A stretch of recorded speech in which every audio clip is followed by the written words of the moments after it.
ನಮ್ಮೆಲ್ಲ ವೀಕ್ಷಕ ಬಂಧುಗಳಿಗೆ ನಮಸ್ಕಾರ. ಇವತ್ತು ಮನುಷ್ಯ ಅಂತಕ್ಕಂಥನು ಈ ಭೂಮಿ ಮೇಲೆ ಹುಟ್ಟಿದ ಮೇಲೆ ಭಾಳಷ್ಟು ನಿರೀಕ್ಷೆಗಳನ್ನ ಇಟ್ಕೊಂಡಿರ್ತಾನೆ. ಅದು ಯಾರು? ಸ್ವಲ್ಪ ಬುದ್ಧಿವಂತರು, ಸ್ವಲ್ಪ ವಿದ್ಯಾವಂತರು, ಸ್ವಲ್ಪ ಜ್ಞಾನೋದಯ ಇರ್ತಕ್ಕಂಥವ್ರು ಹಲವಾರು ನಿರೀಕ್ಷೆಗಳನ್ನ ಇಟ್ಕೊಂಡಿರ್ತಾರೆ. ಯಾಕಂದರೆ ಕೆಲವರಿಗೆ ಹುಟ್ಟಿದಾಗಿಂದನೇ ಆ ನಿರೀಕ್ಷೆಗಳು ಬಂದ್ಬಿಟ್ಟಿರ್ತದೆ. ಕೆಲವರಿಗೆ ಮಧ್ಯ ಭಾಗದಲ್ಲಿ ಬರ್ತದಂತೆ, ಅಂದರೆ SLC ಆದಮೇಲೆ ಬರ್ತದಂತೆ, ಕೆಲವರಿಗೆ PUC ಆದಮೇಲೆ ಬರ್ತದಂತೆ, ಕೆಲವರಿಗೆ ಡಿಗ್ರಿ ಆದಮೇಲೆ ಬರ್ತಾರಂತೆ, ಇನ್ನೂ ಕೆಲವರಿಗೆ ವಯಸ್ಸಾದ್ಮೇಲೆ ಬರ್ತದಂತೆ, ಏನೋ ಮಾಡಬೇಕು, ಏನೋ ಸಾಧನೆ ಮಾಡಬೇಕು ಅಂತ. ಕಾರಣಗಳೇನು? ಆ ನಿರೀಕ್ಷೆಯನ್ನು ನಾವು ಮುಟ್ಟುವಂಥ ಸಂದರ್ಭದಲ್ಲಿ ನಾವು ಎಲ್ಲಾದರೂ ಪ್ರಗತಿಯನ್ನು ಸಾಧನೆ ಮಾಡ್ತಿದ್ದೀವಾ ಅನ್ನೋ ಲೆಕ್ಕ ತಗೊಂಡಾಗ ಎಲ್ಲ ಜನಗಳಿಗೆ ಇದು ಸಾಧ್ಯ ಇಲ್ಲ ಅಂತಕ್ಕಂಥ ಮಾತನ್ನು ಇವತ್ತು ಸಾಮಾಜಿಕ ಬದುಕಿನಲ್ಲಿ ನಾವು ಕೇಳ್ತಾ ಇರ್ತೀವಿ. ಯಾಕಂದರೆ ಎಷ್ಟೋ ಜನ ಪ್ರತಿಭಾವಂತರು ಬೆಳಕಿಗೆ ಬರೋದೇ ಇಲ್ಲ, ಎಷ್ಟೋ ಜನ ಪ್ರತಿಭೆಗಳು ಸಾಧನೆ ಮಾಡೋದೇ ಇಲ್ಲ, ಎಷ್ಟೋ ಜನ ಪ್ರತಿಭಾವಂತರು ತಮ್ಮ ಗುರಿಯನ್ನು ಮುಟ್ಲಿಕ್ಕೆ ಆಗೋದಿಲ್ಲ. ಕಾರಣಗಳೇನಂತಂದರೆ, ಒಂದು ಕೊಟ್ಟು ಇನ್ನೊಂದನ್ನು ಕಿತ್ಕೊಂಡಿರ್ತಾನೆ ಭಗವಂತ.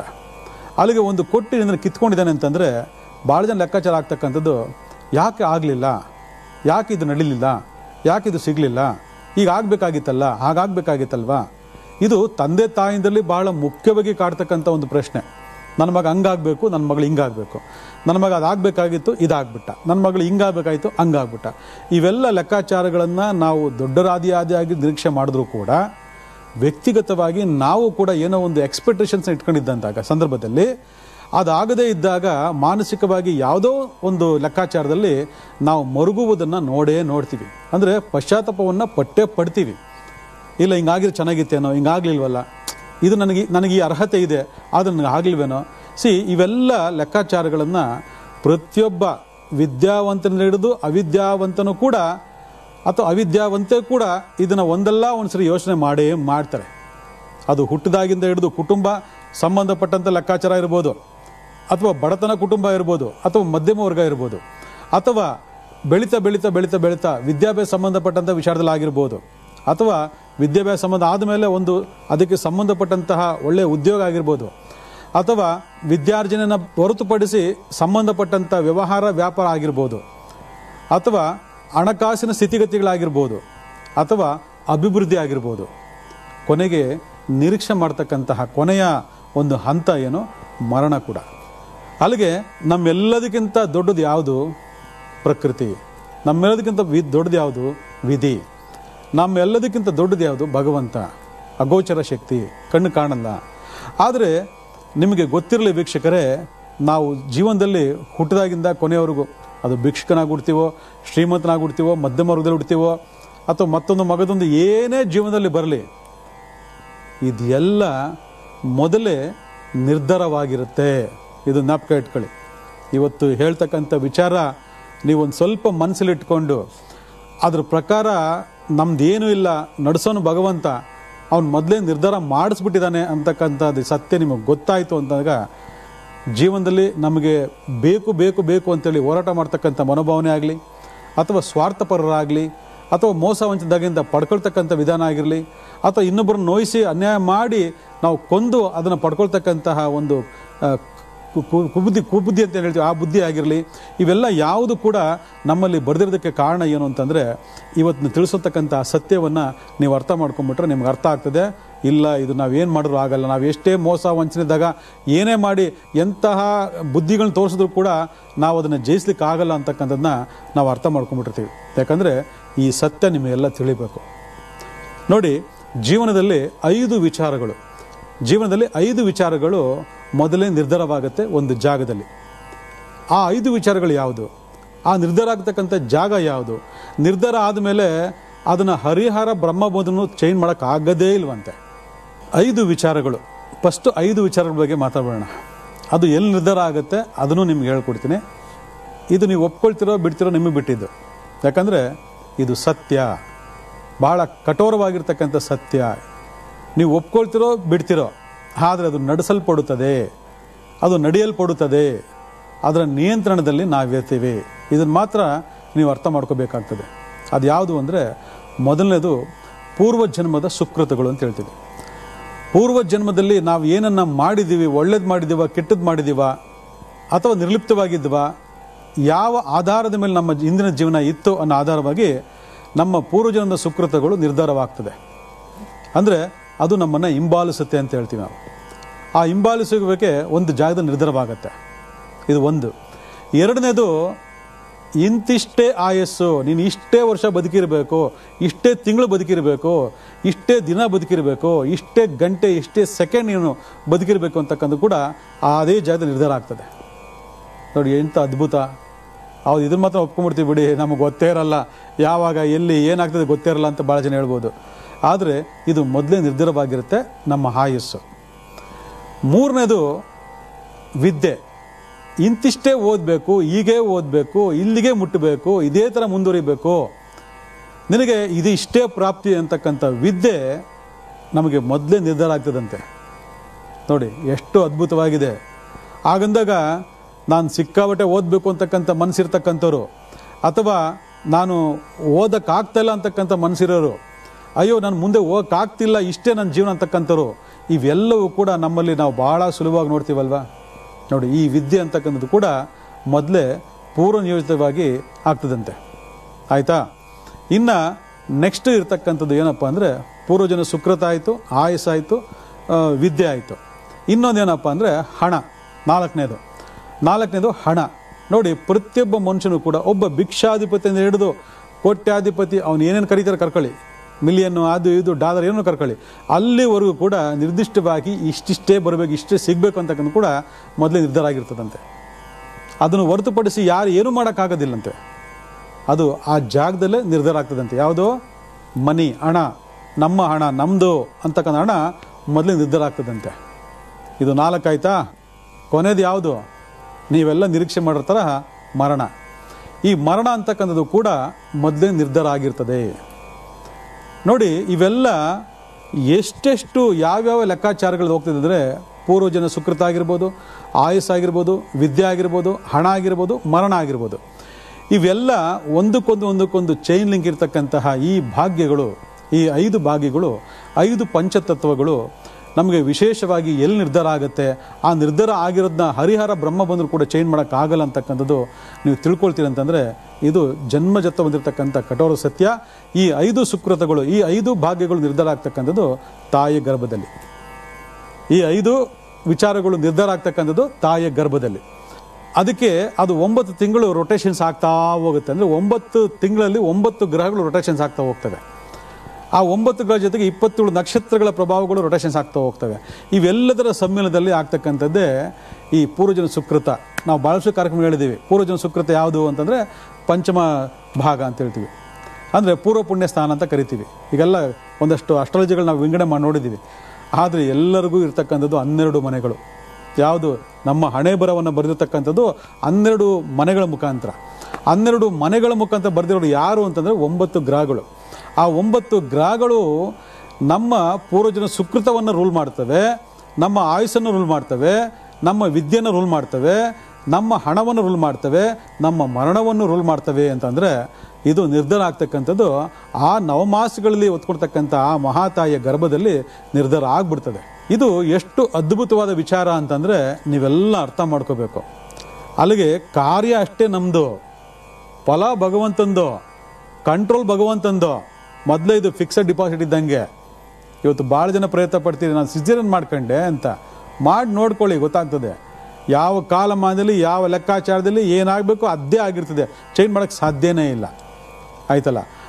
ಇಂತಹ ಒಂದು ಸಂದರ್ಭದಲ್ಲಿ ಆ ತಾಯಿಯ ಗರ್ಭದಲ್ಲಿ ನಿರ್ಧರಿತಾಗ್ತಕ್ಕಂತಹ ಈ 5 ವಿಚಾರಗಳು ನಮ್ಮ ಜೀವನದಲ್ಲಿ ನಾವು ಒಂದೊಂದೇ ತೊಗೊಂಡು ಹೋಗ್ತಾ ಬಂದಾಗ, ನಾನು ಆಗಲೇ ಹೇಳ್ದಂಗೆ ಕೆಲವರು ಹುಟ್ಟಿದಾಗಲೇ ಗೋಲ್ಡನ್ ಸ್ಪೂನು, ಕೆಲವು ಹುಟ್ಟಿದಂಗೆ ಒಂದು ತೊಟ್ಟು ನೀರು ಸಿಗೋದಿಲ್ಲ. ಅಂತಹ ಒಂದು ಕರ್ಮಕಾಂಡದಲ್ಲಿ ಆ ಮಕ್ಕಳುಗಳು ಬೆಳವಣಿಗೆ ಆಗ್ತಾರೆ. ಅದು ಹೆಣ್ಮಕ್ಳಾಗಿರ್ಬೋದು, ಗಂಡು ಮಕ್ಕಳಾಗಿರ್ಬೋದು. ಎಷ್ಟೋ ಜನಕ್ಕೆ ತಂದೆ ತಾಯಿ ಇರೋದಿಲ್ಲ, ತಾಯಿ ಇಲ್ಲ, ತಂದೆನೂ ಇಲ್ಲ, ಆ ಮಗು ಅನಾಥವಾಗಿ ಹುಡ್ತದೆ. ಎಷ್ಟೋ ಜನಕ್ಕೆ ಆ ಒಂದು ಮಗುಗೆ 100 ಜನ ಗಾರ್ಡಿಯನ್ಸ್ ಇರ್ತಾರೆ. ತಂದೆ, ತಾತ, ಅಣ್ಣ, ತಮ್ಮ, ಚಿಕ್ಕಪ್ಪ, ದೊಡ್ಡಮ್ಮ, ಯಾರಿರ್ಬೇಕು ಅವರೆಲ್ಲ 100 ಜನ ಇರ್ತಾರೆ. ಆ ಕುಂತ್ರೆ ತಪ್ಪು, ನಿಂತ್ರೆ ತಪ್ಪು ಅಂತ ಇರ್ತದೆ. ಅಷ್ಟು ಚೆನ್ನಾಗಿ ಉತ್ಕೊಂಡು ಮುದ್ದಾಡಿ ಸಾಕ್ತಾರೆ ಮಗುನ. ಅಂದರೆ ಈ ಥರ ಎಲ್ಲ ವೇರಿಯೇಷನ್ಸ್ ಆಗೋದಕ್ಕೆ ಕಾರಣ ಏನು ಅಂತಕ್ಕಂಥ ಲೆಕ್ಕ ತಗೊಂಡಾಗ ಭಾಳ ಜನ ಹೇಳ್ತಾರೆ, ವಿದ್ಯೆ ನಾವು ಓದ್ತಾ ಇರ್ತೀವಿ, ಆ ವಿದ್ಯೆ ಕಲಿಸ್ಕೊಡಲು ಒಬ್ಬಳೇ ಟೀಚರು, ಅಲ್ಲಿ 30-40 ಜನ ಒಂದು ಕ್ಲಾಸ್ ರೂಮಲ್ಲಿ ಇರ್ತಾರೆ. ಆದರೆ ಎಲ್ಲ ಕ್ಲಾಸ್ ರೂಮ್ ಇರ್ತಕ್ಕಂಥವ್ರು ಪಾಸ್ ಆಗೋದಿಲ್ಲ. ಯಾಕಂದರೆ ಎಲ್ಲರಿಗೂ ಟೀಚ್ ಮಾಡೋದು ಒಬ್ಬನೇ ಟೀಚರು. ಆದರೆ ಅದೊಂದು ಇಷ್ಟು ಪರ್ಸೆಂಟೇಜಿನ ತುಂಬ ರ್ಯಾಂಕ್ ಗಳಿಸ್ತಾರೆ, ಕೆಲವರು ತುಂಬ ಫ್ಲಾಪ್ ಆಗಿರ್ತಾರೆ, ತುಂಬ ದುರ್ಬಲವಾಗಿರ್ತಕ್ಕಂಥ ಮನಸ್ಥಿತಿರಾಗಿರ್ತಾರೆ ಅಂತಂದರೆ ನೀವು ಅರ್ಥ ಮಾಡ್ಕೋಬೇಕು. ಒಬ್ಬನೇ ಟೀಚರ್ ಅಲ್ವಾ, ಅದು ಯಾಕೆ ಈ ಥರ ಬದಲಾವಣೆ ಆಯಿತು? ಎಲ್ರಿಗೂ ಒಂದೇ ಪಾಠ ಮಾಡ್ತಾರಲ್ವಾ, ಎಲ್ಲರಿಗೂ ಒಂದೇ ಟ್ರೀಟ್ಮೆಂಟ್ ಅಲ್ವಾ, ಆದರೆ ಈ ಬದಲಾವಣೆ ಯಾಕಾಯಿತು? ಇದನ್ನು ನೀವೆಲ್ಲ ಅರ್ಥ ಮಾಡ್ಕೋಬೇಕು. ಇವತ್ತು ಕರ್ಮದ ಬಗ್ಗೆ ನಾವು ಭಾಳಷ್ಟು ಕಾರ್ಯಕ್ಕೆ ಮಾತಾಡ್ತೀವಿ. ಪೂರ್ವ ಜನ್ಮದ ಸುಕೃತ ಕರ್ಮಗಳು ಅಂತ ನಾವು ಕರಿತೀವಿ. ಅಂದರೆ ನಾವು ಏನು ಪಾಪ ಕರ್ಮಗಳು ಮಾಡಿದ್ದೀವೋ ಅದಕ್ಕೆ ನಿರ್ಧಾರವಾಗ್ತಕ್ಕಂಥ ಭವಿಷ್ಯ ಇದು. ನಾವೇನು ಪುಣ್ಯಗಳು ಮಾಡಿದ್ದೀವೋ ನಿರ್ಧಾರವಾಗ್ತಕ್ಕ ಭವಿಷ್ಯ ಇದು. ಅಲ್ಲಿಗೆ ಭಾಳ ಜನ ಹೇಳ್ಬೋದು, ಕರ್ಮ ಹೆಂಗೆ, ಇಷ್ಟೊಂದು ಲಕ್ಷಾಂತರ ಕೋಟ್ಯಾಂತರ ಜನ ಇದ್ದಾರೆ, ಅವ್ರು ಎಲ್ಲರೂ ಕರ್ಮ ಹೆಂಗೆ ಕೆಲಸ ಮಾಡುತ್ತೆ, ಅದು ಹೆಂಗೆ ವಿಧಿ ಕೆಲಸ ಮಾಡುತ್ತೆ ನೀವು ಹೇಳ್ಬೋದು. ನೋಡಿ, ಒಂದು ತಿಳ್ಕೊಳ್ಳಿ, ನಿಮಗೆಲ್ಲ ಒಂದು ಜ್ಞಾಪಕ ಇರ್ಬೋದು. ಭಾಳ ವಿಶೇಷವಾಗಿ ಏನಪ್ಪ ಆಗುತ್ತಂದರೆ, ಒಂದು ಸಾವಿರಾರು ಹಸುಗಳಿರಲಿ, ಏನೋ ಸಾವಿರಾರು ಹಸುಗಳ ಗುಂಪಿರಲಿ, ಆದರೆ ಕರು ಅಷ್ಟು ಸಾವಿರಾರು ಹಸುಗಳ ಮೇಲೆ ಹೋಗಿ ಹುಡ್ಕೊಂಡೋಗಿ ತನ್ನ ತಾಯಿನ ಗುರುತಿಸಿ ಸೇರ್ಕೊಳ್ತದಂತೆ. ನಿಮ್ಮ ಕರ್ಮ ನಿಮ್ಮನ್ನು ಗುರುತಿಸಿ ನಿಮ್ಮನ್ನು ಫಾಲೋ ಮಾಡ್ತದಂತೆ. ಇದು ಎಲ್ಲಿ ನಿರ್ಧಾರ ಆಗಿರ್ತದೆ ಅಂದರೆ ನಿಮ್ಮ ತಾಯಿ ಗರ್ಭದಲ್ಲಿ ನಿರ್ಧಾರ ಆಗಿರ್ತದೆ. ಅಲ್ಲಿಗೆ ಎಲ್ಲೋ ಏನೋ ಆಯಿತು, ನನಗೆ ಮಾತ್ರ ಆಗಲ್ಲ, ನಾನು ಬಿಂದಾಸ್ ಆಗಿರ್ತೀನಿ, ನಾನು ಏನು ಮಾಡಿ ನಡೀತಿದ್ದೆ ಅಂತಕ್ಕಂಥ ಲೆಕ್ಕಾಚಾರ ಇವತ್ತು ಎಷ್ಟೋ ಜನ ಮನಸ್ಥಿತಿ ಇದೆಯಲ್ವಾ, ಅದು ಯಾವುದೇ ಕಾರಣಕ್ಕೆ ನಡೆಯೋದಿಲ್ಲ. ಯಾಕಂದರೆ ಆಯಾ ಕಾಲಮಾನ ಬಂದಾಗ ಆ ಕರ್ಮ ವಿಧಿ ಅಂತಕ್ಕ ನಿಮ್ಮ ಹಿಂಬಾಲಿಸ್ಕೊಂಡು ಬರ್ತದೆ. ಅದರಿಂದನೇ ಇವತ್ತು ಲಕ್ಷಾಧಿಪತಿ ಭಿಕ್ಷಾಧಿಪತಿ ಆಗ್ತಾನೆ, ಭಿಕ್ಷಾಧಿಪತಿ ಲಕ್ಷಾಧಿಪತಿ ಆಗ್ತಾನೆ. ಇವತ್ತು ಕೆಟ್ಟೋನಾಗ ನಾಳೆ ಒಳ್ಳೆಯನಾಗ್ತಾನೆ, ನಾಳೆ ಒಳ್ಳೆಯನಾಗ ಕೆಟ್ಟೋನಾಗ್ತಾನೆ. ಇವತ್ತು ಭಿಕ್ಷುಕ ಆಗೋದು ನಾಳೆ ಶ್ರೀಮಂತ ಆಗ್ತಾನೆ, ಶ್ರೀಮಂತ ಆಗಿರೋನು ಭಿಕ್ಷುಕ ಆಗ್ಬಿಡ್ತಾನೆ. ಇವೆಲ್ಲ ಮೊದಲೇ ನಿರ್ಧಾರ ಆಗಿರ್ತಕ್ಕಂಥ ವಿಚಾರಗಳನ್ನು ಇದು ಹೇಗೆ ಪ್ರೇರೇಪಣೆ ಮಾಡೋ ಮುಖಾಂತರ ಆಗ್ತದೆ ಅನ್ನೋ ಲೆಕ್ಕಾಚಾರ ನಿಮ್ಮಲ್ಲಿ ಭಾಳ ಜನ ಕಾಡ್ಬೋದು. ಯಾಕಂದರೆ ಈ ವಿಚಾರಗಳನ್ನ ಹೇಳಿದಾಗ ನಿಮ್ಗೆ ಅನಿಸ್ಬೋದು, ಎಸ್ ಇವ್ರು ಹೇಳ್ತಾ ಇರೋದು ಕರೆಕ್ಟ್, ಇದು ನಾವು ಅಂದ್ಕೊಂಡಂಗೆಲ್ಲ ಆಗೋದಿಲ್ಲ, ನಾವು ಎಕ್ಸ್ಪೆಕ್ಟ್ ಮಾಡೋದು ಆಗೋದಿಲ್ಲ ಅಂತ ಕೆಲವರು ಅಂದ್ಕೊಂಡಿದ್ರೆ, ಕೆಲವರು ಎಕ್ಸ್ಪೆಕ್ಟೇ ಮಾಡದೆ ಸಿಗ್ತಕ್ಕಂಥ ಹಲವಾರು ಭೋಗ ಭಾಗ್ಯಗಳಿರ್ತದೆ. ಕೆಲವರು ಎಕ್ಸ್ಪೆಕ್ಟ್ ಮಾಡಿದ್ದು ಸಿಗುವಂಥ ಭೋಗ ಭಾಗ್ಯಗಳು ಕೂಡ ಇರ್ತವೆ. ನಾವು ಅನ್ಕೋಬೋದು, ಯಾಕಂದರೆ ಇದರಲ್ಲಿ 3 ಜನ ಥರ ಇದ್ದಾರೆ, ಸಿಗದೇ ಇರೋರು, ಸಿಕ್ಕಿರೋರು, ಚೆನ್ನಾಗಿ ಸಿಗೋರು, ಇವರೆಲ್ಲ ನಮ್ಮಲ್ಲಿ ಇರ್ತಾರೆ. ಆದರೆ ಒಬ್ಬರಿಂದ ಒಬ್ಬರಿಗೆ ಈ ತಾರತಮ್ಯ ಹೇಗೆ ಸಾಧ್ಯ ಆಯಿತು? ಇದು ಬದಲಾವಣೆಗಳಾಗಿ ನಾವೆಲ್ಲ ಒಂದೇ ಅಲ್ವಾ, ಮನುಷ್ಯನ ಒಂದೇ ಅಲ್ವಾ ಅಂತ ಅನ್ಕೊಂಡ್ರೆ ಅದು ಮಹಾ ಮೂರ್ಖತನ ಆಗುತ್ತೆ. ಯಾಕಂದರೆ ಈ 5 ಸುಕೃತಗಳು ತಾಯಿಯ ಗರ್ಭದಲ್ಲೇ ನಿರ್ಧಾರ ಆಗ್ಬಿಟ್ಟಿರ್ತದೆ. ಈ ವಿಚಾರಗಳನ್ನು ನಾವು ಬದಲಾವಣೆ ಮಾಡ್ಕೊಳಕ್ಕೆ ಆಗಲ್ವಾ ಅಂತ ಭಾಳ ಜನ ಕೇಳ್ತಕ್ಕಂಥ ಪ್ರಶ್ನೆ ಇದಾಗಿರ್ತದೆ. ಯಾಕಂದರೆ ನೀವು ಹೇಳಿದ್ದೆಲ್ಲ ಕರೆಕ್ಟು, ನಾವೇನು ಅಂದ್ಕೊಂಡ್ರು, ನಾವೇನು ಮಾಡ್ಕೊಂಡ್ರು ನಾವು ನಿರ್ಧಾರ ಮಾಡ್ಕೊಳಂಗೆ ಆಗಿಲ್ಲ, ಅದೇನು ನಡಿಬೇಕು ಅದು ನಡೀತಾ ಇದೆ, ಇದನ್ನು ಬದಲಾವಣೆ ಮಾಡ್ಕೊಳಕ್ಕೆ ಆಗಲ್ವಾ ಅಂತ ಹೇಳಿದಾಗ ನಾನು ಆಗಲೇ ಹೇಳಿದೆ, ಹರಿಹರ ಬ್ರಹ್ಮನಿಂದ ಕೂಡ ಇದು ಸಾಧ್ಯ ಇಲ್ಲ. ಯಾಕಂದರೆ ಮೊದಲೇ ನಿರ್ಧಾರವಾಗಿರ್ತಕ್ಕಂತಹ ವಿಚಾರಗಳು, ಇದು ಪೂರ್ವಜನ್ಮ ಸುಕೃತಗಳ ಮೇಲೆ ಬಹಳ ಅವಲಂಬನೆ ಆಗಿರ್ತಕ್ಕಂಥ ಜೀವನ. ನಾವಲ್ಲಿ ಏನು ಮಾಡಿದ್ದೀವೋ ಅದು ಇಲ್ಲಿ ನಡೀತದೆ, ನಾವಲ್ಲಿ ಏನು ಧರ್ಮ ಮಾಡಿದ್ದೀವೋ, ದಾನ ಮಾಡಿದ್ದೀವೋ, ಪುಣ್ಯ ಮಾಡಿದ್ದೀವೋ ಅದು ನಮ್ಗೆ ಇಲ್ಲಿ ಸಿಗ್ತದೆ. ಅಲ್ಲಿ ಪಾಪ ಮಾಡಿದ್ದೀವೋ, ಪಾಪ ಕರ್ಮಗಳನ್ನ ಮಾಡಿದ್ದೀವೋ, ಪಾಪಿಗಳಾಗಿ ಮೆರೆದಿದ್ದೀವೋ ಅದು ಇಲ್ಲೂ ಸಿಗ್ತದೆ ಅಂತೇಳಿ. ಅಲ್ಲಿಗೆ ನೀವೆಲ್ಲ ಒಂದು ಸತ್ಯ ಅರ್ಥ ಮಾಡ್ಕೋಬೇಕು, ಪುನರುಪಿ ಜನನಂ ಪುನರುಪಿ ಮರಣಂ. ಅಲ್ಲಿಗೆ ನಮಗೆ ಜನ್ಮ ಜನ್ಮಾಂತರವೂ ಕೂಡ ನಮಗೆ ಭಗವಂತ ನಮಗೆ ಕೊಡ್ತಾ ಇದ್ದೀನಿ ಅಂತಂದಾಗ ನಾವೊಂದು ತಪ್ಪನ್ನು ಮಾಡ್ತಿದ್ದೀವಿ ಅಂತಕ್ಕಂಥದ್ದು ಬಗ್ಗೆ ನೀವೆಲ್ಲ ಅರ್ಥ ಮಾಡ್ಕೋಬೇಕು. ನಾನು ಇಷ್ಟು ಹೇಳಿದ್ರು ಕೂಡ ನಿಮ್ಗೆ ಯಾರಿಗೂ ಅರ್ಥ ಆಗಲ್ಲ, ಆದರೆ ಅರ್ಥ ಮಾಡಿಸ್ತೀನಿ ಇವತ್ತು. ಯಾಕಂದರೆ ಇವತ್ತು ನಾನು ಆಗಲೇ ಹೇಳಿದೆ, ಇವೆಲ್ಲ ತಾಯಿ ಗರ್ಭದಲ್ಲಿ 5 ವಿಚಾರಗಳು ತಾಯಿ ಗರ್ಭದಲ್ಲಿ ನಿರ್ಧಾರವಾಗಿರುತ್ತೆ ಅಂತ. ಅದರಲ್ಲಿ ನಮಗೆಲ್ಲವನ್ನೂ ಬೇಕು, ಸುಖ ಸಂತೋಷ ನೆಮ್ಮದಿ ಎಲ್ಲವನ್ನೂ ಬೇಕು ಅಂತಂದಾಗ ಇವೆಲ್ಲವೂ ಕೂಡ ಪಾಸಿಟಿವ್ ಆಗಿ ಇರಬೇಕು. ಯಾವುದು? ಪೂರ್ವಜನ್ಮ ಸುಕೃತಗಳು, ಆಯಸ್ಸು, ವಿದ್ಯೆ, ಹಣ ಮತ್ತು ಮರಣ, ಇವೆಲ್ಲ ನಮ್ಮ ಲೆಕ್ಕಾಚಾರದಲ್ಲಿ ನಡಿಬೇಕು ಅಂತಕ್ಕಂಥ ಎಲ್ಲ ಲೆಕ್ಕಾಚಾರ ಇರತಕ್ಕಂಥ ಮನುಷ್ಯರುಗಳು, ಕಾರ್ಯಕ್ರಮ ನೋಡ್ತಕ್ಕಂಥ ಎಲ್ಲ ವೀಕ್ಷಕ ಬಾಂಧವರು ನೀವು ನಿರ್ಧಾರ ಮಾಡಬೇಕು. ಇವತ್ತಿಂದನೇ ಇದು ಮುಂದಿನ ಜನ್ಮಕ್ಕೆ ಟ್ರಾನ್ಸ್ಫರ್ ಆಗ್ತದೆ. ಈ ಜನ್ಮದಲ್ಲಿ ಆಗೋದಿಲ್ಲ, ಮುಂದಿನ ಜನ್ಮಕ್ಕೆ ಟ್ರಾನ್ಸ್ಫರ್ ಆಗ್ತದೆ. ಆ ಮುಂದಿನ ಜನ್ಮಕ್ಕೆ ಟ್ರಾನ್ಸ್ಫರ್ ಆಗಬೇಕು ಅಂದಾಗ ಒಂದು ಎಕ್ಸಾಂಪಲ್ ಹೇಳ್ತೀನಿ, ನೀವಿಲ್ಲಿ ಏನೇನು ನಿಮ್ಗೆ ಸಿಗಲ್ವೋ ಅದೆಲ್ಲ ನಿಮ್ಗೆ ಅಲ್ಲಿ ಸಿಗ್ಲಿಕ್ಕೆ ಶುರು ಆಗ್ತದೆ. ಹೇಗೆ ಅಂತ ನೀವು ಕೇಳ್ಬೋದು. ಅಯ್ಯೋ ಈ ಜನ್ಮದಲ್ಲೇ ಇಲ್ಲ, ಮುಂದಿನ ಜನ್ಮ ಯಾಕೆ ನಿರೀಕ್ಷೆ ಮಾಡೋದು ಅಂತ ನೀವು ಕೇಳ್ಬೋದು. ಖಂಡಿತವಾಗಿ ಮುಂದಿನ ಜನ್ಮ ಅಂತಕ್ಕಂಥದ್ದು ಪ್ರತಿಯೊಬ್ಬರಿಗೆ ಇದ್ದೇ ಇರ್ತದೆ. ಯಾವುದು? ಮೋಕ್ಷಕನಾಗಿರ್ತಕ್ಕಂಥ ಕೇತುವನ್ನು ಹೊರತುಪಡಿಸಿ ಮಿಕ್ಕೆಲ್ಲ ಗ್ರಹಗಳ ಸ್ಥಾನಗಳು ನಿರ್ಧಾರವಾಗಿರ್ತಕ್ಕಂಥ ಸ್ಥಳದಲ್ಲಿ ಇದ್ದರೆ ನಿಮಗೆ ಮುಂದಿನ ಜನ್ಮ ಇದ್ದೇ ಇರ್ತದೆ. ಇದು ಫಿಕ್ಸೆಡ್ ಡಿಪಾಸಿಟ್ ಇದ್ದಂಗೆ, ಇದೆಯಾ, ತಪ್ಪಿಸ್ಕೊಳ್ಳೋಕೆ ಸಾಧ್ಯನೇ ಇಲ್ಲ. ಆದರೆ ನಾವು ಮುಂದಿನ ಜನ್ಮದಲ್ಲಾದರೂ ನಮ್ಮ ನಿರೀಕ್ಷೆಗೆ ತಕ್ಕಾಗಿ ನಮ್ಮಲ್ಲಿ ಜೀವನ ಇರಲಿ ಅಂತಕ್ಕಂಥ ಎಲ್ಲ ವ್ಯಕ್ತಿಗಳು ನೀವು ಮಾಡಬೇಕಾಗಿರೋ ಕೆಲಸ ಏನಪ್ಪ ಅಂತಂದರೆ, ಈ ಜನ್ಮದಲ್ಲಿ ನ್ಯಾಯಯುತವಾಗಿ ಮಾಡ್ತಕ್ಕಂಥ ಒಂದು ಧರ್ಮದ ಜೀವನ, ಇದು ಕರೆಕ್ಟಾಗಿ ಜ್ಞಾಪಕ ಇಟ್ಕೊಳ್ಳಿ. ನ್ಯಾಯಯುತವಾಗಿ ಧರ್ಮದ ಹಾದಿಯಲ್ಲಿ ಇಡ್ತಕ್ಕಂಥ ಒಂದು ಜೀವನ ಇದಾಗಿರಬೇಕು, ಈ ಜನ್ಮದಲ್ಲಿ ಆಗಿರಬೇಕು. ಇವಾಗ ಇಲ್ಲೇನೇ ಆಗಿರಲಿ, ಏನೇ ತಪ್ಪು ಮಾಡಿರಲಿ, ಏನೇ ಆಗಿರಲಿ, ಏನೇ ಕಷ್ಟ ನಷ್ಟ ಏನೇ ಆಗಿರಲಿ, ಅಥವಾ ಸುಖದ ಸುಪ್ಪತ್ತಿಗಿನಿಂದ ಗೋಲ್ಡನ್ ಸ್ಪೂನಲ್ಲಿ ಬೆಳೀತಾ ಇರಿ ನೀವು. ಮುಂದಿನ ಜನ್ಮದಲ್ಲಿ ಅದು ನಮ್ಗೆ ಸಿಗಬೇಕು, ಕ್ಯಾರಿ ಓವರ್ ಆಗಬೇಕು ಅಂದಾಗ ಇಲ್ಲಿ ನಾವು ಧರ್ಮ ಪಾಲನೆ ಮಾಡಬೇಕು. ನೋಡಿ, ಒಂದು ಎಕ್ಸಾಂಪಲ್ ಹೇಳ್ತೀನಿ. ಒಬ್ಬ ವಿದ್ಯಾವಂತ ಹುಡುಗ ನನಗೆ ವಿದ್ಯೆ ಓದಬೇಕು ಅಂತ ಭಾಳ ಪ್ರಯತ್ನ ಪಡ್ತಿರ್ತಾನೆ. ಆದರೆ ಅವನಿಗೆ ಕುಟುಂಬ ಸಹಕಾರ ಇರೋದಿಲ್ಲ, ಆರ್ಥಿಕ ಸಹಕಾರ ಇರೋದಿಲ್ಲ. ಬಟ್ ಅವನಲ್ಲಿ ಆ ಹಸಿವು ಎಗ್ಗೋದೇ ಇಲ್ಲ ಅವನಿಗೆ. ಯಾವುದು ವಿದ್ಯೆ ಹಸಿವು ಅವನಿಗೆ ಇಂಗೋದೇ ಇಲ್ಲ. ಅವನು ಶತಪ್ರಯತ್ನ ಪಡ್ತಿರ್ತಾನೆ, ಏನೇನೋ ಮಾಡ್ತಿರ್ತಾನೆ, ಮಧ್ಯದಲ್ಲಿ ನಿಧನ ಹೊಂದ್ಬಿಡ್ತಾನೆ, ಮಧ್ಯದಲ್ಲಿ ಹೋಗ್ಬಿಡ್ತಾನೆ. ಆದರೆ ನೆಕ್ಸ್ಟ್ ಜನ್ಮಕ್ಕೆ ಏನಾಗ್ತಾನೆ ಗೊತ್ತಾ, ಅವನು ಭಗವಂತ ಏನು ಹೇಳ್ತಾನೆ ಗೊತ್ತಾ, ಅವನು ಪ್ರತಿಭಾವಂತರ ವರ್ಗದಲ್ಲಿ ಅವನು ಹುಡ್ತಾನಂತೆ. ಅವನ ಪ್ರತಿಭೆ ಹೇಗಿರುತ್ತೆ ಅಂದರೆ ಬೈ ಬರ್ತಿಂದಲೇ ಅವನಿಗೆ ಶುರು ಆಗ್ಬಿಡ್ತದಂತೆ. ಅದಕ್ಕೆ ಇವತ್ತು ಎಷ್ಟೋ ಜನ ಮಕ್ಕಳು ನೋಡ್ಬೋದು, ಇಲ್ಲ ರೀ ಹುಟ್ಟುವಾಗಲೇ ಭಯಂಕರ ಟ್ಯಾಲೆಂಟೆಡು, ಏನು 1 ವರ್ಷ ಕೂಸಿದು, ಏನೋ ಗೊತ್ತಿಲ್ಲ, ಪ್ರಪಂಚನ ಗೊತ್ತಿಲ್ಲ, ಏನು ಟ್ಯಾಲೆಂಟ್ ರೀ ಇದು, ಏನು ಪ್ರತಿಭೆ ರೀ, ಏನು ಹೇಳಿದ್ರು ಅದು ಮಾಡುತ್ತೆ, ಏನು ಮಾಡೋದು ಗೊತ್ತಾ, ಒಂದು ಎಕ್ಸ್ಟ್ರಾರ್ಡಿನರಿ ಒಂದು ಮೆಂಟಾಲಿಟಿ ಇದೆ ಅಂತ ನಾವು ಮಾತಾಡ್ಕೋತೀವಿ. ಕಾರಣ ಏನಂದರೆ ಆ ಹಿಂದಿನ ಜನ್ಮದ ಸುಕೃತ ಫಲ, ಆ ಹಿಂದಿನ ಸುಕೃತ ಫಲ. ಇವತ್ತು ಹಣ ಕಾಸಿಗೆ ಇದಕ್ಕೆ ಒದ್ದಾಡ್ತಾ ಇದ್ದೀನಿ, ಭಾಳ ಪ್ರಾಬ್ಲಮ್ ಆಗ್ತಾ ಇದೆ, ನ್ಯಾಯಯುತವಾದ ಜೀವನವನ್ನು ಮಾಡಿದ್ದೀನಿ ಅಂತಂದರೆ ಭಗವಂತ ಏನು ಮಾಡ್ತಾನೆ ಗೊತ್ತಾ, ನೆಕ್ಸ್ಟ್ ಜನ್ಮವನ್ನು ಶ್ರೀಮಂತರ ಗರ್ಭದಲ್ಲಿ ಹುಟ್ಟಿಸ್ತಾನಂತೆ. ಹುಡ್ತಿದ್ದಾಗಲೇ ಗೋಲ್ಡನ್ ಸ್ಪೂನ್ ತಗೊಳ್ಳಿ, ಎಷ್ಟು ಬೇಕೋ ಮಾಡ್ಕೊಳ್ಳಿ. ಹುಡ್ತಿದ್ದಾಗಲೇ ಗೋಲ್ಡನ್ ಸ್ಪೂನಾಗಿ ಹುಡ್ತಾರಂತೆ. ಯಾಕೆ ಹೇಳಿ, ಅವನಲ್ಲಿ ಧರ್ಮವಂತನಾಗಿದ್ದ, ನ್ಯಾಯವಂತನಾಗಿದ್ದ, ಅವನು ಧರ್ಮದ ಹಾದಿಲೇ ಇದ್ದ. ಬಟ್ ಅವನು ಆಸೆ ಪಡ್ತಿದ್ದೇನೆಂದರೆ ಹಣ. ಅದಕ್ಕೆ ಅವನಿಗೆ ಶ್ರೀಮಂತರ ಒಂದು ಕುಟುಂಬದಲ್ಲೇ ಅವನಿಗೆ ಜನ್ಮ ತಾಳ್ತಾನಂತೆ. ನೋಡಿ ಎಂಥ ಅದ್ಭುತವಾದಂತಹ ಲೆಕ್ಕಾಚಾರಗಳು ಇವು ಅಂತಂದರೆ ನಾವು ಅರ್ಥ ಮಾಡ್ಕೋಬೇಕು ಇದನ್ನು. ಕರೆಕ್ಟ್, ಇದು ಸುಮ್ಮನೆ ಎಲ್ರಿಗೂ ಬರಲ್ಲ. ಜನ್ಮದಲ್ಲಿ ಪಾಪಿಯಾಗಿದೆ, ಈ ಜನ್ಮದಲ್ಲಿ ಪುಣ್ಯವಂತನಾಗಿದ್ದಾನೆ ಅಂತಂದರೆ ಆ ಪಾಪಾತ್ಮದಲ್ಲಿ ಪುಣ್ಯವಂತನ ಜೀವನವನ್ನು ಮಾಡಿದರೆ ಮಾತ್ರನೇ ಭಗವಂತ ನಮ್ಗೆ ಏನು ಬೇಕು ಅಂತಕ್ಕಂಥ ಮುಂದಿನ ಜನ್ಮದಲ್ಲಿ ಪೂರೈಸ್ತಾನಂತೆ. ಈ ಜನ್ಮದಲ್ಲ, ಮುಂದಿನ ಜನ್ಮದಲ್ಲಿ ಪೂರೈಸ್ತಾನಂತೆ. ಅದಕ್ಕೆ ಬೇಕಾದಂಥ ಅಸ್ತ್ರಶಸ್ತ್ರಾಸ್ತ್ರಗಳು ಯಾವುದು ಅಂತಂದರೆ ಧರ್ಮ, ನ್ಯಾಯ, ನೀತಿ, ಸತ್ಯ, ಭಗವಂತನ ಮೊರೆ, ಆ ಕರುಣೆ, ದಯೆ, ದಾಕ್ಷಿಣಿ, ಇವೆಲ್ಲ ಆ ಭಕ್ತಿಪೂರ್ವಕವಾಗಿ ಈ ಜನ್ಮದಲ್ಲಿ ನಾವು ನಿಸ್ವಾರ್ಥ ನಾವು ಯಾವಾಗ ಜೀವನ ಮಾಡ್ಕೊಂಡು ಹೋಗ್ತೀವಿ, ನಾವು ಈ ಜನ್ಮದಲ್ಲಿ ಏನು ಆಸೆ ಪಟ್ಟಿರ್ತೀವಿ ಅದು ಮುಂದಿನ ಜನ್ಮದಲ್ಲಿ 100ಕ್ಕೆ 100 ಭಗವಂತ ಕೊಡ್ತಾನಂತೆ. ಅದಕ್ಕೆ ಜನ್ಮಾಂತರವನ್ನು ಕೊಡ್ತಾ ಹೋಗ್ತಾನಂತೆ. ಭಾಳ 7 ಜನ್ಮ ಅಂತಾರೆ, 12 ಜನ್ಮ ಅಂತಾರೆ, 16 ಜನ್ಮ ಅಂತಾರೆ. ನೀವಿಲ್ಲಿ ಏನಾದರೂ ಬಾಕಿ ಇಟ್ಕೊಂಡಿದ್ರೆ ಆ ಬಾಕಿ ತೀರ್ಸೋಕ್ಕೋಸ್ಕರ ನನ್ನ ಜನ್ಮ ಆಗ್ತದಂತೆ.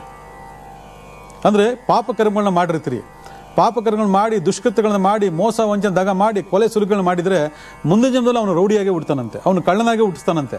ಯಾಕಂದರೆ ಇಲ್ಲೂ ಅವ್ನು ತೀರಿರಲ್ಲ ಅವನಿಗೆ, ಯಾಕಂದ್ರೆ ಇಲ್ಲೂ ದುರ್ಮರಣ ಅವನಿಗೆ, ಅಕಾಲ ಮೃತ್ಯು ಆಗಿರ್ತದೆ. 15 ವರ್ಷ 20 ವರ್ಷಕ್ಕೆ ಜೈಲಿಗೆ ಹೋಗಿರ್ತಾರೆ, 22 ವರ್ಷಕ್ಕೆ ಅವನು ಕೊಲೆ ಆಗಿರ್ತಾನೆ. ಅವನಿಗೆ ಜೀವನ ಮುಕ್ತಿ ಆಗಿರಲ್ಲ. ಅದು ಆ ಜೀವನ ಏನು ಮಾಡ್ತಾನೆ, ಮುಂದಿನ ಜನ್ಮಕ್ಕೆ ಅದೇ ರೀತಿ ರೌಡಿ ಗರ್ಭದಲ್ಲಿ ಹುಟ್ಟಿಸ್ತಾನಂತೆ. ನಾನು ಅದಕ್ಕೆ ಹೇಳೋದು, ಗರ್ಭದಲ್ಲ ನಿರ್ಧಾರ ಆಗ್ತದೆ ಅಂತ ಎಲ್ಲ ಅಂತೇಳಿ. ಆ ರೌಡಿಗಳ ವಂಶ, ಪಾಪಿಗಳ ಗರ್ಭದಲ್ಲೇ ಆ ಮಗುವಿನ ಆತ್ಮ ಬಿಡ್ತಾನಂತೆ ಭಗವಂತ. ಯಾಕಂದ್ರೆ ಅವನು ಪಾಪಿಯಾಗಲು ಹುಟ್ಲಿ, ಅವನು ಅಲ್ಲಿಂದ ಶುರು ಮಾಡ್ಕೊಂಬರ್ಲಿ ಅಂತ. ಅದಕ್ಕೆ ಎಷ್ಟೋ ಜನ ಮಕ್ಕಳು ಇವತ್ತು 5 ವರ್ಷಕ್ಕೆ ಕಳ್ಳರು ಕಾಕೊಟ್ಟು ಡಕಾಯಿತಗಳಾಗೋಗಿದ್ದಾರೆ, ಮನೆಯಲ್ಲೇ ಕದೀತಾರೆ, ಚಿಗುರು ಮೀಸೆ ಬಂದಾಗ ಆಗಲೇ ಕೊಲೆ ಮಾಡಿಬಿಟ್ಟಿರ್ತಾರೆ. ಈ ಥರ ಎಲ್ಲ ಯಾಕಾಗುತ್ತೆ ಅಂತಂದರೆ ಆ ಹಿಂದಿನ ಜನ್ಮ ಬಂದಿರತಕ್ಕಂತಹ ಪಾಪವೂ ನಮಗೆ ಇಲ್ಲಿ ಫಾಲೋ ಮಾಡ್ತದೆ, ಪುಣ್ಯವೂ ನಮಗೆ ಫಾಲೋ ಮಾಡ್ತದೆ. ಅದು ಪೂರ್ವನಿಯೋಜಿತ ಕರ್ಮ ಫಲಗಳು, ಸುಕೃತಗಳು ಅಂತಕ್ಕಂಥದ್ದು ತಾಯಿ ಗರ್ಭದ ನಿರ್ಧಾರ ಆಗುತ್ತೆ. ಅಂದರೆ ಭಗವಂತ ಕೊಟ್ಟಿರ್ತಕ್ಕಂಥ ನಿಯಮಗಳು ಇದು. ಅದರಿಂದ ನೀವು ಅದೇನು ಮಾಡಿದಿರೋ ಇಲ್ಲಿವರೆಗೂ ಬಿಟ್ಟಿದ್ದೀರೋ ಅದು ಬೇರೆ ವಿಚಾರ ಬಿಟ್ಬಿಡಿ.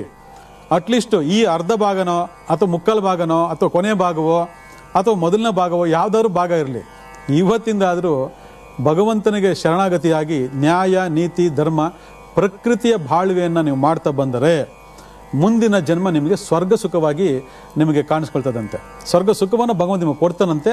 ಅಂತಹ ಒಂದು ಗರ್ಭಗಳಿಗೆ ನಿಮ್ಮ ಆತ್ಮವನ್ನು ಬಿಡ್ತಾನೆ ತಗೊಂಡೋಗಿ. ಇವೆಲ್ಲ ಸತ್ಯವೋ ಅಸತ್ಯವೋ, ನಂಬಬೇಕೋ ನಂಬೇಡುವ ಅಂತ ನೀವೆಲ್ಲ ಯೋಚನೆ ಮಾಡ್ಬೋದು. ಸಂಶೋಧನೆ ಮಾಡಿ, ಇವಾಗ ನಾವು ಹೇಳ್ತಕ್ಕಂಥ ವಿಚಾರ ಸಂಶೋಧನೆಯನ್ನು ಮಾಡಿ ನಿಮ್ಗೆ ಗೊತ್ತಾಗ್ತದೆ ಇದು ನಿಜವೋ ಸುಳ್ಳು ಅಂತ. ಒಂದು ಒಳ್ಳೆ ತಂದೆ ತಾಯಿ ಗರ್ಭದಲ್ಲಿ ಹುಟ್ಟಬೇಕು ಅಂತಂದರೆ ಅಷ್ಟು ಸುಲಭ ಅಲ್ಲ ವೀಕ್ಷಕರೇ. ಇವತ್ತು ಭಾಳ ಜನ ಹೇಳ್ತಾರೆ, ನನ್ನ ತಂದೆ ತಾಯಿ ಪುಣ್ಯವಂತರು ಬಿಡಿ, ನಾನು ಎಷ್ಟು ಪುಣ್ಯ ಮಾಡಿದ್ದೆ, ನಾನು ಏನೂ ಮಾಡಲಿಲ್ಲ, ನನಗೋಸ್ಕರ ಎಲ್ಲ ಮಾಡಿಟ್ಟಿದ್ದಾರೆ, ಅವ್ರು ಯಾವುದಕ್ಕೊಂದು ಕೊರತೆ ಇಲ್ಲ ಅಂದರೆ ಅದು ಪುಣ್ಯ ಮಾಡಿರ್ಬೇಕು. ಅದೇ ಹುಡ್ತಿದ್ದಾಗಲೇ ತಗೊಂಡೋಗಿ ಆ ಕಸ ತೊಟ್ಟಿ ಬಿಸಾಕ್ಬಿಟ್ಟು ಅಮ್ಮ ಪರಾರಿ, ಅಪ್ಪ ಯಾರಂತ ಗೊತ್ತೇ ಇಲ್ಲ, ಆ ಮಗುವಿನ ಆ ಸ್ಥಿತಿ ಯಾವ ರೀತಿ ಅಂತಂದರೆ ನಿಮಗೆಲ್ಲ ಗೊತ್ತು, ಎಲ್ಲ ಕಡೆ ನೋಡ್ತೀನಿ TV ಪೇಪರ್ಗಳಲ್ಲಿ, ಅದು ನಿಮಗೆ ಗೊತ್ತು ಯಾವ ರೀತಿಯ ದಯನೀಯ ಸ್ಥಿತಿ ಆ ಮಗುವುದಂತೇಳಿ. ಇಂಥ ಒಂದು ಭಾಗ್ಯ ನಮಗೆ ಬೇಕು. ಆ ಭಾಗ್ಯ ಸಿಗ್ಬೇಕಾದ್ರೆ ಏನು ಮಾಡಿರಬೇಕು, ಪಾಪವೇ ಇರಬೇಕು. ಅದರಿಂದ ನಮ್ಗೆ ಯಾರಿಗೂ ಅಂಥ ಗತಿ ಬರೋದು ಬೇಡ. ನ್ಯಾಯ, ನೀತಿ, ಧರ್ಮ ಇದು ಭಗವಂತನ ನಿಯಮ, ಪ್ರಕೃತಿ ನಿಯಮ. ಇದ್ರ ಬಗ್ಗೆ ಮಾಡ್ತಾ ಬನ್ನಿ, ಮುಂದಿನ ಜನ್ಮ ನಿಮಗೆ ಒಳ್ಳೆ ಜನ್ಮ ಸಿಗ್ತದೆ, ಒಳ್ಳೆಯದಾಗ್ತದೆ.